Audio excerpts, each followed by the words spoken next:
Today, Scenic Eclipse II embarks on her maiden voyage to the Ross Sea, East Antarctica. Hobart, Tasmania, a gateway to the unknown.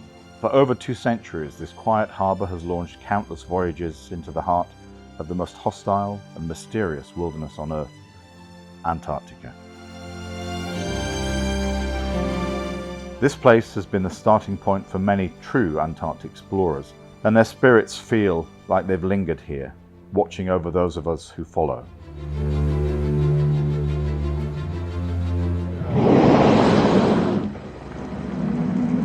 Just passing the seamount now, the water's shallow, the food is here, and the whales have turned up. We have blue whales, and they are amazing. It is, it's so exciting on the deck. We're all running around one side, then it's on port side, no, it's blowing on starboard, and yeah, no, it's fantastic. Really, really good fun.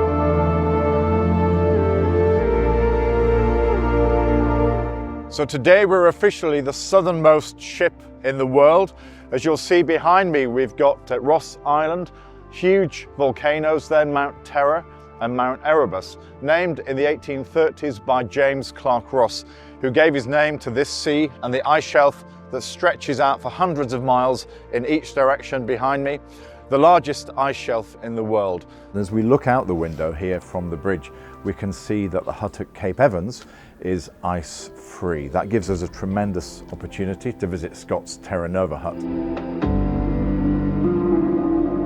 Scenic Eclipse II has just arrived to Cape Evans. We've actually just tested the key and we're able to open up the Scott hut. It's incredibly emotional having such a long journey for Scenic for us to get to this place, but then going inside and seeing that living history of the great Scott when he went to the South Pole and died on his way back, and yet everything inside that you're about to see is as it was left, and the smells in there as it was left. It's an experience that is a once in a lifetime for anybody who will come here and part of this journey on board Scenic Eclipse. It's really astonishing, isn't it, to finally get here after like 2 years of planning. As we've come into the hut, we've got that amazing sort of fog of old hut smell. It's a combination of blubber from the stored blubber for the stove.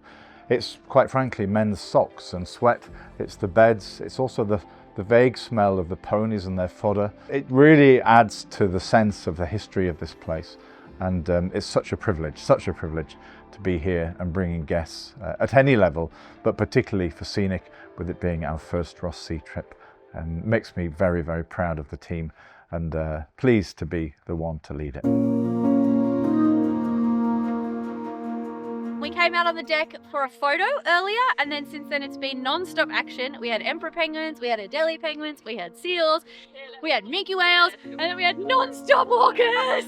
The orcas have been visible in the distance and then just coming past the ship for literally hours, and we've just been here watching these giant male orcas cruising along the edge of the ice. We've seen baby orcas, we've seen huge groups of orcas. It's just the best afternoon ever.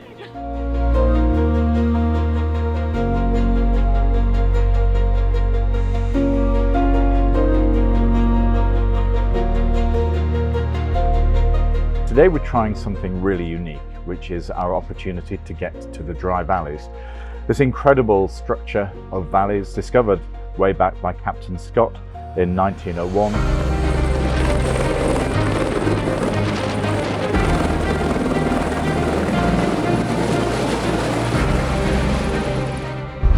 Learned about this when I was 10 years old. 50-year dream come true. Words can't describe.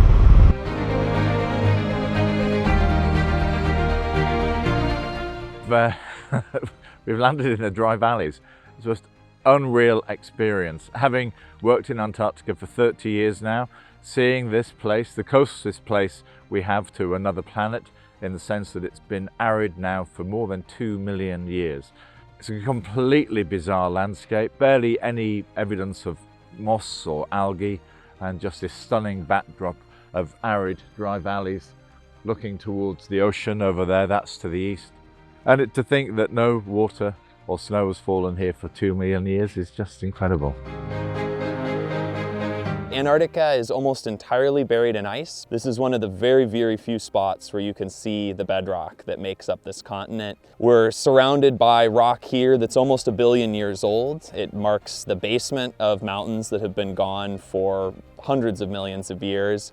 We have in the dry valleys some of the only true cold-based glaciers in the world. We've got mummified seals, some of which are over 2,000 years old and are preserved by this being one of the 2 driest spots on our planet. We have rocks called ventifacts that have been eroded into bizarre shapes. And this is one of the oldest landscapes on our planet. It's looked like this for probably, in some of the areas in the valleys, over 10 million years.